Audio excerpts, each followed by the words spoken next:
Welcome back, everyone, for our next episode of Infrastructure Insights. I'm delighted to say we've been joined by a very special guest, Mike Rose, who is CEO of the UK Water Industry Research. Mike's had a career including multiple senior positions at Arcadis, United Utilities before that. His appointment comes at a really interesting and crucial time for the water sector. Lots of challenges, which I'm sure we'll be able to get into. So, Mike, great to have you on. Please, could you, just for our listeners, give them a sense of you, an introduction to yourself, and if you could also tell them a bit about the UK water industry research, that would be fantastic. Sure, Simon, and thank you for having me. As you say, Mike Rose, and I've spent my kind of entire professional career in and around infrastructure in some way, shape, or form. First with United Utilities, exploring kind of how stuff operated and was maintained, moved more into kind of asset management, regulation, capital delivery, before kind of finding myself in consulting, working across multiple different sectors, and then ultimately into technology within that same kind of environment. That hopefully set me up well for leading Upquare through its next stage of growth and development. And we're really all around developing independent research, evidence, guidance for the UK and Irish water sector to tackle some of its near and long-term challenges. We do that by bringing together experts, academics, supply chain professionals, to create applied research to enable us to develop new solutions in tackling those water sector challenges. We maintain and enhance kind of scientific evidence that enables water companies to be compliant and support their public health obligations. We work with them to develop complex programs of research, enabling companies to meet their regulatory commitments, inform their future investment plans, and establish new environmental standards with the regulators. And we do all of that through improved understanding and communication of the value of water now and into the future. We're a small organisation in many ways, but we are blessed by a highly engaged, very collaborative community that trusts what we do, enjoys working with us, and we've got lots to do going forward. Fantastic. Thank you for that overview, Mike. That's really insightful. That, and I guess I suppose just before we get into kind of sort of topics in the water industry, what kind of led you to work or in terms of the water industry, keen to get a sense of how you got into it, what you enjoy about it. Someone made the comment to me recently that water is life, and I thought, wow, that's a really kind of profound comment, and why they enjoy working in the industry so much. But I thought, okay, but maybe looking for little bit more, but interested to hear about just your views, because you've been in the industry a long time. Yeah, no, indeed. And there's a sentiment of that in kind of my answer, I guess. But I have to blame my dad, who kind of encouraged me to go and do some work experience with Northwest Water, as it was. And I remember kind of, going through that period of my teenage years, and he kind of went, well, everyone will always need water. And it was kind of like one of those sort of arms round your shoulder kind of moments where he was like, this is a job for life, son. And I suppose at the time I didn't really appreciate what he meant, but very quickly, I guess, I developed a passion for the fact that water is life, and in many respects, kind of we undervalue it as a society. It's a silent service, isn't it? We make use of it from the moment we wake up to the moment we go to sleep, and we like not to think about it, as kind of the general public. But obviously, it's a huge enabler of economic and social growth. We rely on it for our recreation, and I guess I've always found personal satisfaction in being able to trace whatever I have done in the infrastructure space, and particularly water, to kind of making some sort of personal contribution to sort of society and the environment. And that's kind of what's kept me here ultimately. And I've been blessed kind of throughout my career to have been given a whole manner of different opportunities with United Utilities, Arcadis, my own organisation, and also Upware, to kind of contribute to that ongoing development. Well, it sounds like your dad was right then in terms of that advice he gave you when you were a teenager. But let's just, in terms of sort of the here and now then, and looking at the sort of industry and the challenges, let's start with asset health. And that seems to be a big topic in the water market right now. And really interested in the role of data in this challenge facing water companies and your members. Could you maybe just provide some examples of how data can help in that decision-making process between, on the one hand, improving existing infrastructure or the decision to build new infrastructure? What would your thoughts be around that?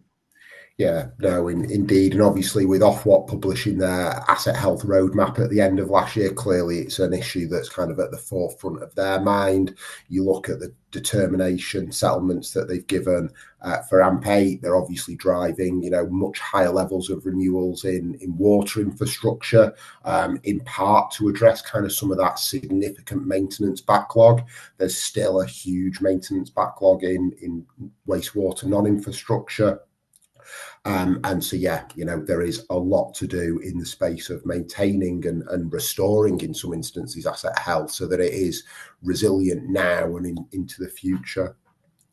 I guess, though, one of the things that kind of companies face is, they've got so many competing priorities as to where to deploy their, the capital and operational resources. And data, to my mind, is hugely powerful at bringing people together to reach consensus, to have confidence and to have foresight as to kind of things that they may, not even want to imagine can happen, and make choices around kind of how to deploy, either human resource to kind of intervene or capital resource, as you say, to renew and refurbish.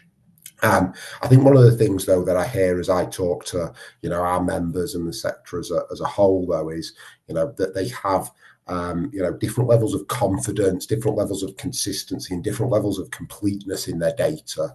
And that can quite often be a barrier to sort of trusting the algorithms, the predictions that come out of, whatever system it is that kind of organizations have chosen to use. And, perhaps it's worth me highlighting just some work Upware have finished recently around asset health, which was all around kind of helping the sector understand gaps in data confidence within their asset management decision making, and develop a standardized and consistent index and framework to allow them then to make decisions.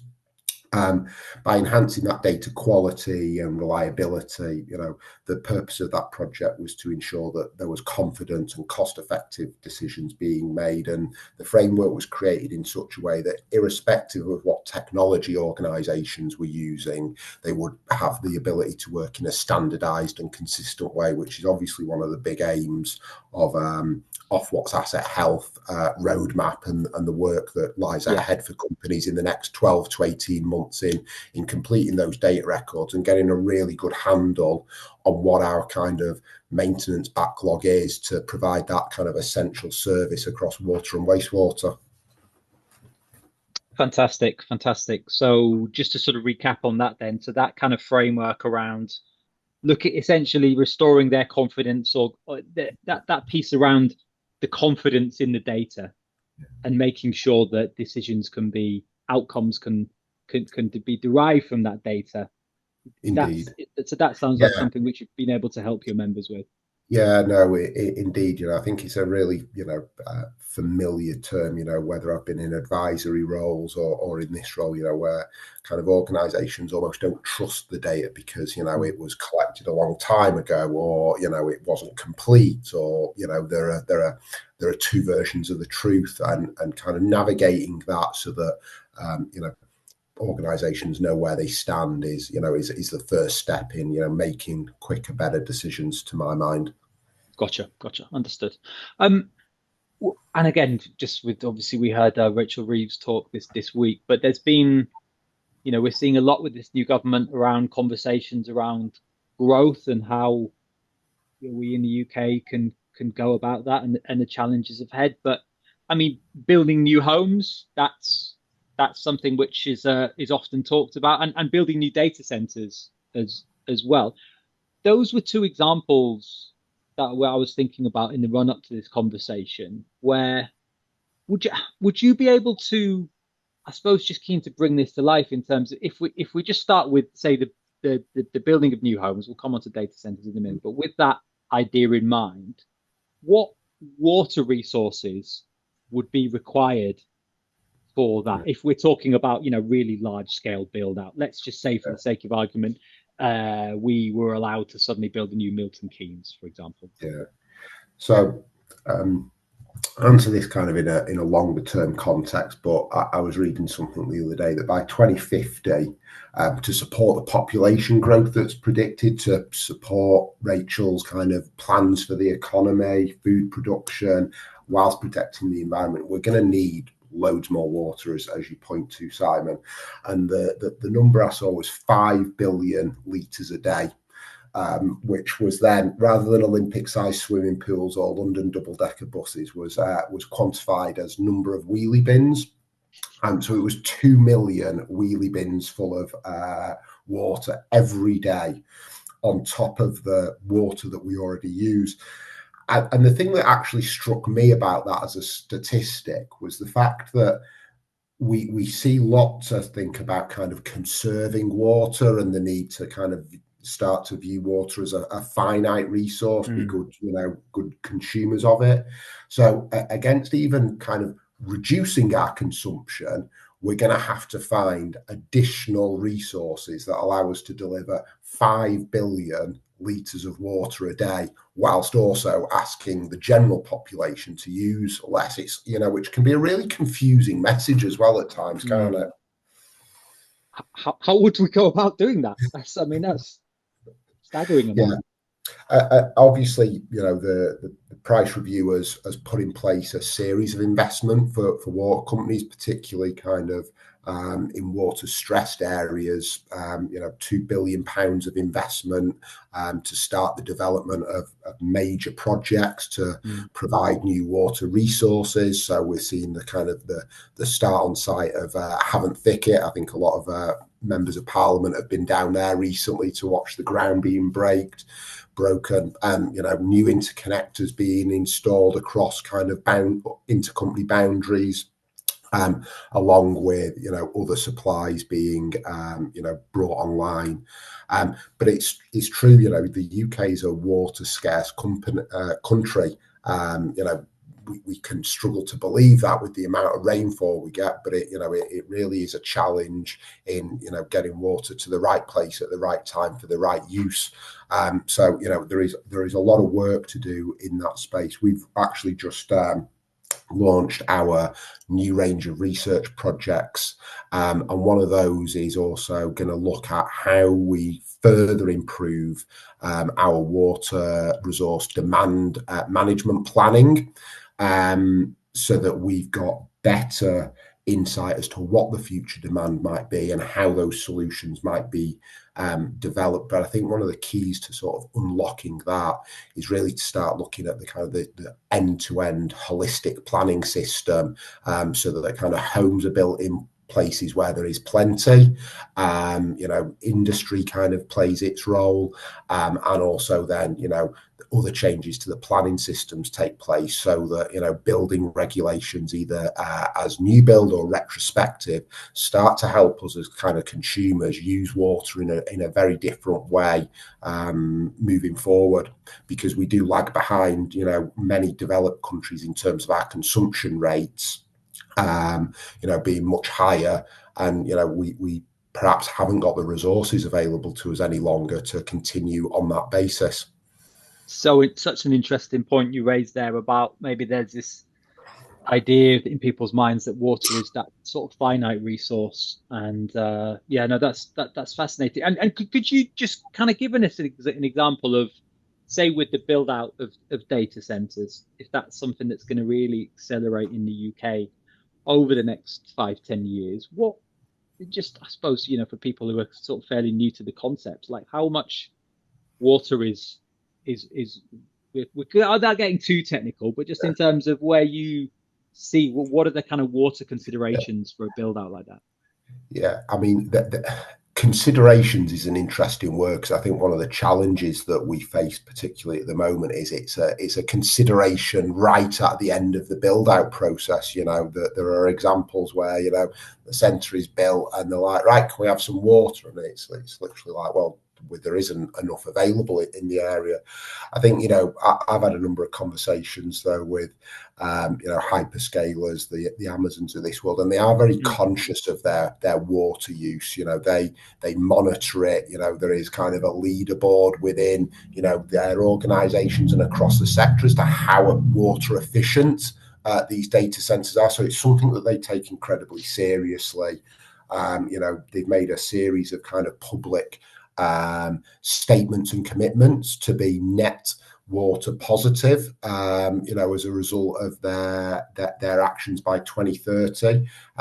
Not many sectors or kind of industries are doing that. So, it's something that they are very aware of in terms of their societal impact. But, we are still making choices, I believe, as a country to site these in sort of suboptimal places. And we've got to get, to my mind, a little bit smarter at how we, deliver all of the services society want, because we're not going to stop using data, but we've only got a finite amount of water by which to serve it up. Yeah, no, it's fascinating, isn't it? This thing, if we're thinking about, the need for technology, but then the pressing need for technology, data centers, well, we actually still need resources to be able to build and sustain these data centers. A really interesting area. Just moving on to rainwater management has been in the news a fair bit. Flooding, drain waters, impact on climate. How interested to hear your view, and particularly in your new role now and the members that you'll canvass. How do we go about managing rainwater in an effective and sustainable way? And I guess the second question to that is, what do you think is being done well in the UK at the moment on this front, and also what would need to improve? Yeah, no, it's a good question. I mean, I live up in Manchester, if you can't tell by the accent. So we're used to heavy rainfall, but it's clearly something that we as society are experiencing much more of on a frequent basis. Too much too often and not enough at other times of the year. And I think that comes about by the fact that we've created an urban environment that makes things happen too quickly. We've made it too easy for water to return to the environment. Our roads are straight. Our rivers are straightened, and all of those things kind of exacerbate kind of the impact of flooding. As consumers and as kind of homeowners, we love to pave our front drives, don't we? All of those things kind of contribute to what has historically been very slow processes happening in an instant, and kind of that's kind of why we find ourselves, to my mind, in the situation we're in. So that's probably one of the things that we've not done terribly well as kind of society. We've sped things up to our own detriment. What does the solution look like? It's about collaboration, and kind of we touched on it a little bit in the previous answer. It's about better planning across multiple stakeholders. The water companies are part of that kind of rainwater management plan. There are many other kind of contributors in that system, be they local authorities and their drainage, the highways agency and their kind of obligations, landowners, householders. We all have a role to play in how water lands on the catchment and is returned, to the environment, in a manageable way. We're starting to see through drainage water management plans, that better thought around sustainable urban drainage. You see that much more now in new developments, but the ongoing management and maintenance of those things needs to be taken on board. We need to recognise the amount of private drainage still in play. We did some work with our members a little while ago to improve, for instance, the understanding of how much private drainage was still out there. And that work revealed that the initial estimates of private drainage in the UK were a factor of kind of 3 out, too low. So if you don't understand kind of what's underground and what the size of the problem is, you can't then kind of manage it properly. I think typically, though, we've seen the UK deploy point solutions to tackle storm rainwater issues, trying to fix an acute problem kind of at the end of the pipe. That, as I say, results in too much water moving too quickly.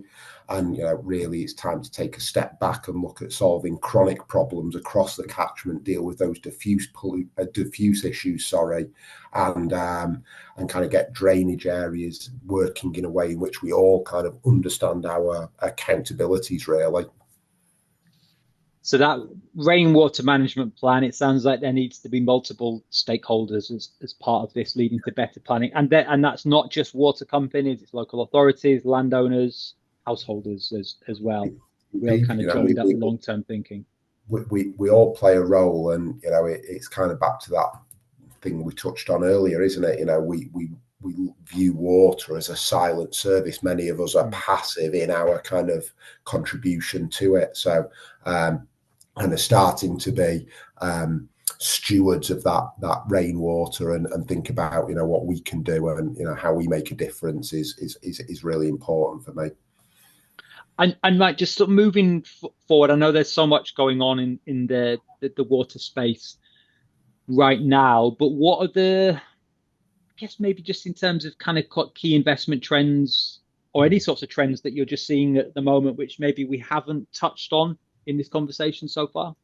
Yeah, pull out a couple of maybe different ones. I think technology will continue to be a trend in the water sector. I know we've kind of touched on it a little bit, but there's a lot going on to my mind in terms of the upgrading of operational technology, along with kind of the introduction of artificial intelligence in terms of how organisations are making decisions. The European digital water solutions market is actually the largest in the world, and is probably going to double in size over the next 5 years. And I'm off the back of that, I'm certainly hearing a lot from hyperscalers and niche specialists about how they're sort of doubling down their efforts to develop solutions that solve some of those problems or contribute to solving some of those problems that we've already spoken about. I think in terms of water quality, which is maybe something that we've not touched on during this conversation, obviously the European Green Deal and Urban Wastewater Treatment Directive revisions are now starting to set new standards in terms of management and treatment of water resources. It's going to see new stringent regulations introduced across a range of pollutants. The UK is going to have to think about what its response to that is. We're working with regulators and other organisations at the moment on a chemicals investigations programme, and that's ultimately going to help UK regulators establish limits based on environmental need, and most importantly for you and I as bill payers, ensure that the right investment levels are kind of put forward, and we're not kind of over engineering, but we're not kind of avoiding our responsibilities and accountabilities to kind of get the environment to where it needs to be. And then maybe just one final one would be kind of around the capacity and capability within the supply chain. Obviously, we are literally days away from the start of AMP8, lots of new frameworks in place, and frameworks that have got to deliver a huge amount of additional investment beyond what has typically been delivered in the sector. And I think that's going to be a focus for a lot of my members in the next 12 months, making sure those supply chains are well fed with work, are making progress against their regulatory obligations, their performance obligations, and delivering good solutions to the problems that we've touched on. Oh, excellent. No, that's really interesting to hear. And yeah, I guess a quite kind of timely conversation now with AMP8 due to get going. Just sort of kind of circling back to the thinking about your own career, Mike. I know we spoke about it at the beginning, but what would you say is the best piece of careers advice you've ever received? Oh gosh, so many good pieces of advice. I've been very blessed to have a whole variety of mentors and sponsors and coaches throughout my career. Probably a couple of things to sort of call out there. One was some work I did with a lady called Catherine, and she introduced me to a framework called Strength Finders. And that really kind of resonated with me and helped me understand myself, and particularly how the strengths that we each individually possess, when kind of overplayed and overstated, can actually become weaknesses and blind spots, and that's something that kind of continues to sort of be part of my thinking on an ongoing basis. I'm very I'm very proud of what I'm good at, but I also kind of have got a renewed appreciation for not over relying on those things at the cost of things that I might need to kind of amplify at certain times. And then the second kind of thing that comes to mind is a quote that I had on my desk for the longest of times, which from this guy called Jim Estelle. And that went along the lines of, we tend to overestimate what we can achieve in a day, but underestimate what we can achieve in a year. And that, again, kind of really has resonated with me throughout a long part of my career, to sort of not get too hard on yourself when you don't quite get through your to-do list on one particular day, but, to make sure you are looking backwards and looking forward at where you want to get to in the longer term. Oh, I love that one. I might put that on my desk now, actually. That's No, that's serious. That is a good one. That is a great one. And I think it's just about that long-term thinking as well, isn't it? Which again maybe is prevalent in the water market as well, and some of these things that we're talking about. It's no, that's excellent. And just sort of final question, right? When you're not busy in terms of all things water, how do you like to unwind? Any interesting hobbies or passions or anything? I'm not sure they're interesting, but I do get a great sense of satisfaction at the end of the day, kind of switching off and getting into the kitchen and cooking. I find that is a way of just kind of disengaging a little bit, nourishing yourself on a whole load of levels. And then, because clearly I like to eat, fitness, as we touched on before we got this underway. So I'm currently well immersed in the sort of functional fitness community, and what I really like about that is, the only person you're competing against is yourself, but you're surrounded by people that are giving you that kind of positive reinforcement and support, and that, to my mind, has loads of analogies with work where I have been well supported through my career too. So food and fitness, big ones. And any signature dishes in the Rose household that would have your name on it? I do a pretty good prawn risotto. Nice. Any peas in there? Peas and prawns, maybe?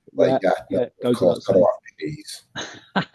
Excellent. Well, look, no, on that note, we can sort of leave things there, Mike. But look, thanks so much for your time. Really interesting discussion. And I am sure we will see you soon at one of the water events that we're due to be attending. So thanks so much for your time. Thank you, Simon. Thank you for having me.